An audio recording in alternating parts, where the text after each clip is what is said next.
अस्सलाम वालेकुम dear students, मैं हूं आसिम अली और आज हमारा टॉपिक है सल्फोनेशन। सबसे पहले मैं आपको बताता हूं सल्फोनेशन क्या होती है। बेंजीन रिंग पे प्रेजेंट कोई भी हाइड्रोजन एटम जब सल्फोनिक एसिड ग्रुप से रिप्लेस होता है तो इस रिएक्शन को हम कहते हैं जी सल्फोनेशन। इसकी डेफिनेशन ये है, replacement of hydrogen atom on benzene by sulphonic acid functional group. ठीक है, मैं फिर से आपको समझाता हूँ कि बेंजीन रिंग पे जो हाइड्रोजन प्रेजेंट है, अगर ये हाइड्रोजन एटम SO3H ग्रुप से रिप्लेस हो, SO3H ग्रुप को हम कहते हैं सल्फोनिक एसिड। ठीक है जी, सल्फोनिक एसिड फंक्शनल ग्रुप है ये। तो जब भी हाइड्रोजन एटम SO3H ग्रुप से रिप्लेस होता है यानी सल्फोनिक एसिड ग्रुप से रिप्लेस होता है तो इस रिएक्शन को हम कहते हैं सल्फोनेशन।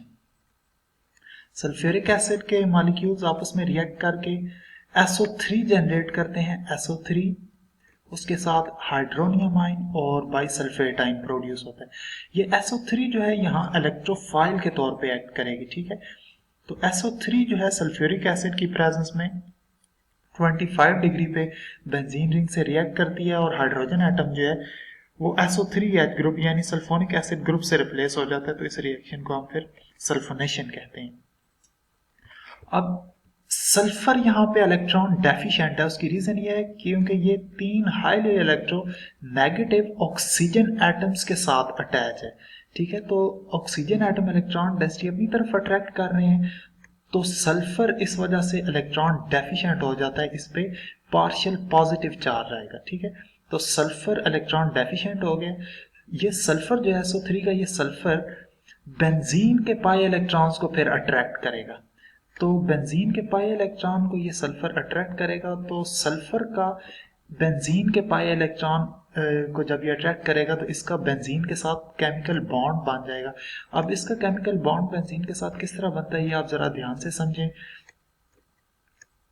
बेंजीन का जब केमिकल बॉन्ड सल्फर से बनेगा, ठीक है जी, जब बेंजीन का केमिकल बॉन्ड सल्फर से बनेगा, ये पाई इलेक्ट्रॉन सल्फर को शिफ्ट होंगे, तो यहाँ पर ये वाले जो इलेक्ट्रॉन्स हैं, कोई भी लॉन पेयर जो है किसी भी ऑक्सीजन का, वो ऑक्सीजन एटम पे शिफ्ट हो जाएगा। ठीक है, मैं इस ऑक्सीजन का लॉन पेयर ऑक्सीजन पे शिफ्ट कर रहा हूँ, तो रिमेनिंग 2 ऑक्सीजन जो है उनके साथ सल्फर का डबल बॉन्ड ही रहेगा, लेकिन इस ऑक्सीजन के साथ सल्फर का सिंगल बॉन्ड बनेगा और इस ऑक्सीजन पे आएगा नेगेटिव चार्ज। मैं इसको फिर से एक्सप्लेन करता हूँ कि सल्फर इन पाई इलेक्ट्रॉन को पिक करेगा, ये पाई इलेक्ट्रॉन सल्फर पे शिफ्ट होंगे, सल्फर के साथ बॉन्डिंग करेंगे। ये जो कार्बन का ये वाला इलेक्ट्रॉन है, ये वाला इलेक्ट्रॉन इसी कार्बन के पास ही रहेगा। ठीक है, लेकिन ये वाला जो इलेक्ट्रॉन है, ये वाला दिस वन, ये इलेक्ट्रॉन इधर सल्फर के पास आ गया। ठीक है, तो सल्फर ने इस इलेक्ट्रॉन को अट्रैक्ट कर लिया, तो यहाँ पे सल्फर का बेंजीन रिंग के साथ केमिकल बॉन्ड बन गया। तो जब सल्फर का इधर से बॉन्ड बनना शुरू होगा तो यहाँ से एक बॉन्ड ब्रेक हो जाएगा, ऑक्सीजन पे ये इलेक्ट्रॉन शिफ्ट हो जाएंगे। ठीक है जी, तो ये जो 2 इलेक्ट्रॉन है जब ऑक्सीजन पे शिफ्ट होंगे तो ऑक्सीजन पे नेगेटिव चार्ज आएगा। आप देखें ये जो इलेक्ट्रॉन है ये सल्फर पे शिफ्ट हो गया, ये वाला इलेक्ट्रॉन, तो जब ये कार्बन अपना इलेक्ट्रॉन लूज करेगा तो इस पे प्लस चार्ज आएगा। बाकी पाई बॉन्ड जो है वो अपनी जगह पे मैं लिख देता हूँ। इस चीज को मैं एक बार फिर से आपको समझाता हूँ कि ये जो पाई इलेक्ट्रॉन्स है, ये जो पाई इलेक्ट्रॉन्स है ये सल्फर पे शिफ्ट हो जाएंगे, इनका सल्फर के साथ केमिकल बॉन्ड बनेगा और यहाँ पर से कोई भी 3 ऑक्सीजन है, किसी भी ऑक्सीजन पे ये जो पाई इलेक्ट्रॉन है ये शिफ्ट हो जाएंगे और किसी एक ऑक्सीजन पे नेगेटिव चार्ज आएगा। ठीक है, अब जो एरीन्स है, बेंजीन और सब्सटीट्यूटेड बेंजीन को हम एरीन कहते हैं। तो जब बेंजीन या सब्सटीट्यूटेड बेंजीन पे प्लस चार्ज आता है तो उसको हम एरीनियम आयन या फिर सिग्मा कॉम्प्लेक्स कहते हैं। इस कार्बन की हाइब्रिडाइजेशन sp3 है, रिमेनिंग जितने कार्बन है इन सब कार्बन की हाइब्रिडाइजेशन जो है वो sp2 है। ये कार्बन जो है दिस वन, ये वाला कार्बन टेट्राहेड्रल कार्बन कहलाएगा। नेक्स्ट स्टेप में ये HSO4 नेगेटिव है।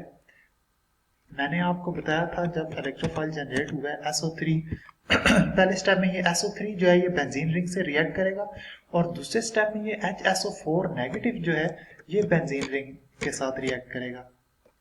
तो ये जो HSO4 है, ये HSO4 इस हाइड्रोजन को पिक करेगा। ठीक है, ये HSO4 जब इस हाइड्रोजन को पिक करेगा तो ये जो इलेक्ट्रॉन्स हैं कार्बन और हाइड्रोजन के दरमियान, ये जो इलेक्ट्रॉन्स हैं ये रिंग में शिफ्ट हो जाएंगे। ये इलेक्ट्रॉन जो है रिंग में शिफ्ट होंगे और जिसकी वजह से ये पाई बॉन्ड बन जाएगा। इस कार्बन का प्लस चार्ज इस रिएक्शन की वजह से खत्म हो जाएगा, ठीक है, क्योंकि ये जो इलेक्ट्रॉन था ये इस कार्बन पे शिफ्ट होगा और ये वाला इलेक्ट्रॉन इसी कार्बन पे रहेगा। तो ये इलेक्ट्रॉन जो है जब बेंजीन रिंग में शिफ्ट होंगे तो बेंजीन का प्लस चार्ज खत्म हो जाएगा और बेंजीन के 3 पाई बॉन्ड बन जाएंगे और बेंजीन दोबारा से एरोमेटिक नेचर बहाल कर लेगा। तो ये जो HSO4 नेगेटिव है जब ये हाइड्रोजन पिक करेगा तो ये H2SO4 में कन्वर्ट हो जाएगा, ठीक है जी, ये H2SO4 में कन्वर्ट हो जाएगा। अब ये जो कंपाउंड हमारे पास बना है इसको हम कहते हैं बेंजीन सल्फोनेट, ठीक है। ऑक्सीजन पे नेगेटिव चार्ज है, नेगेटिव चार्ज इन तीन में से किसी ऑक्सीजन पे भी हो सकता है। तो ये जो मॉलिक्यूल है इसको हम कहते हैं बेंजीन सल्फोनेट। पहले स्टेप में जो H3O बना था जनरेशन ऑफ इलेक्ट्रोफाइल के दौरान, अब वो बेंजीन सल्फोनेट से रिएक्ट करेगा। तो ये जो बेंजीन सल्फोनेट है इस हाइड्रोजन पे अटैक करेगा, इन तीन में से किसी एक हाइड्रोजन को ये पिक कर लेगा।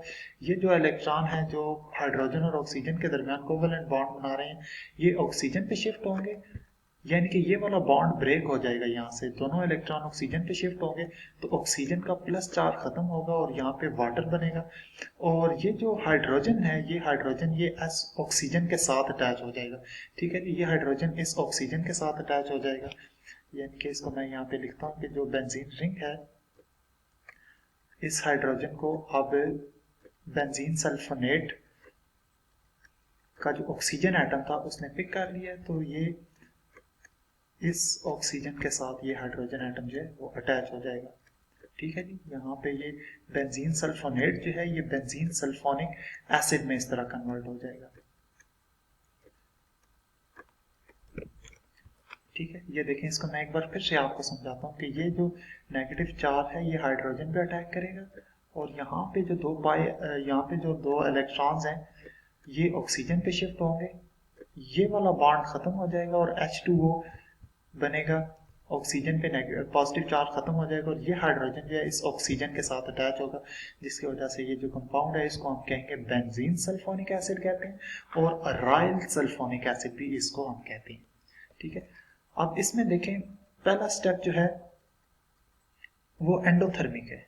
पहला स्टेप जो होता है जब बेंजीन SO3 के साथ रिएक्ट करती है तो जो सिग्मा कम्प्लेक्स या एरीन इमाइन बनता है, आप देखें इसकी एनर्जी कम है और सिग्मा कम्प्लेक्स की एनर्जी ज्यादा है। ये सिग्मा कम्प्लेक्स जो है ये रिएक्शन इंटरमीडिएट कहलाता है, ठीक है, रिएक्शन इंटरमीडिएट इसको हम कहेंगे। पहले स्टेप में एनर्जी अब्जॉर्ब होगी और सेकंड स्टेप में एनर्जी रिलीज होगी, ठीक है। देख सकते हैं आप लोग ये सिग्मा कम्प्लेक्स की एनर्जी ज्यादा है और बेंजीन सल्फोनिक एसिड यहाँ SO3 के साथ H भी है तो बेंजीन सल्फोनिक एसिड की एनर्जी कम है। तो फर्स्ट स्टेप एंडोथर्मिक है और दूसरा स्टेप जो है एक्सोथर्मिक है।